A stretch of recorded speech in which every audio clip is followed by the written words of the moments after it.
MINDIA, Mind of India.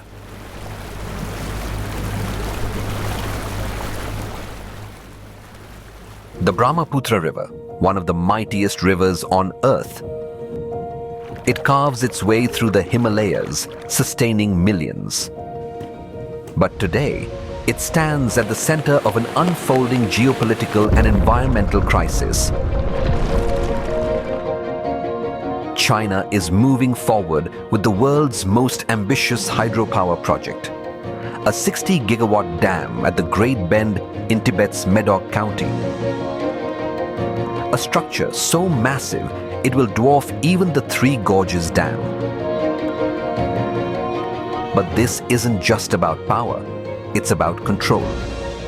Over water, over territory, and over the fate of millions downstream in India, Bhutan, and Bangladesh.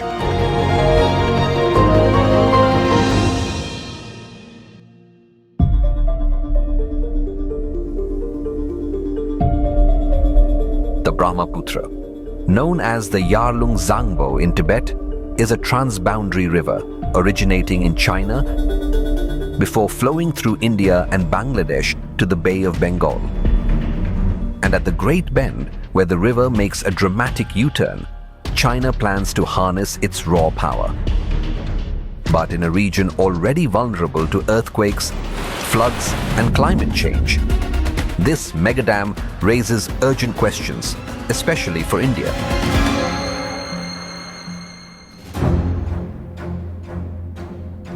India's northeastern states, especially Arunachal Pradesh and Assam, are in the direct line of impact.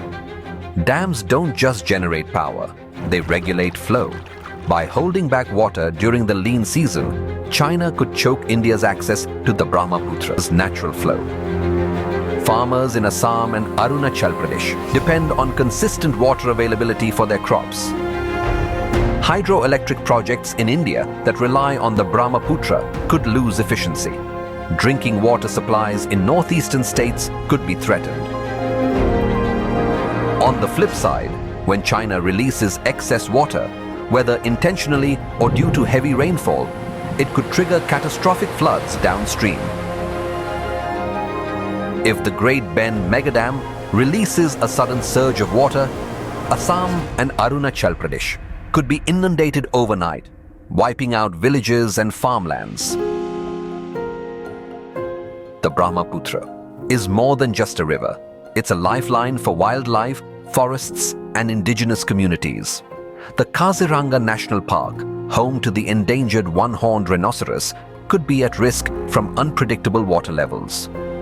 Indigenous tribes like the Mising and Bodo in Assam depend on the river for fishing and agriculture. The Majuli River Island, the world's largest river island, could face severe erosion. A region at risk. The last time nature reshaped this landscape wasn't that long ago. The 1950 Assam-Tibet earthquake, one of the largest ever recorded, had its epicenter right at Medog.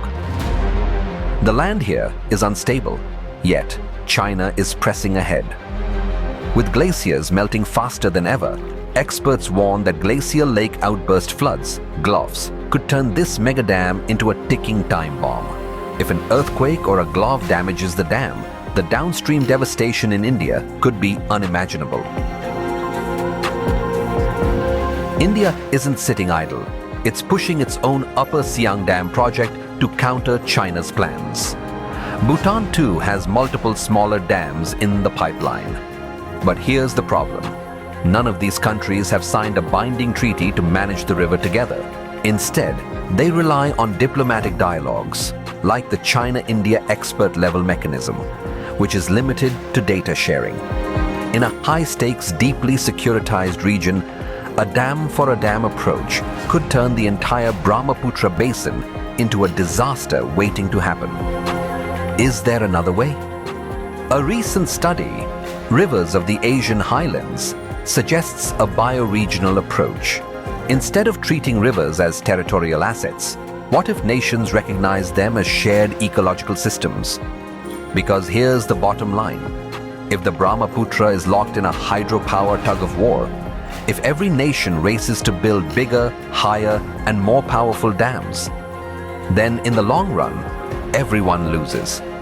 The Brahmaputra isn't just a river. It's the lifeline of an entire region.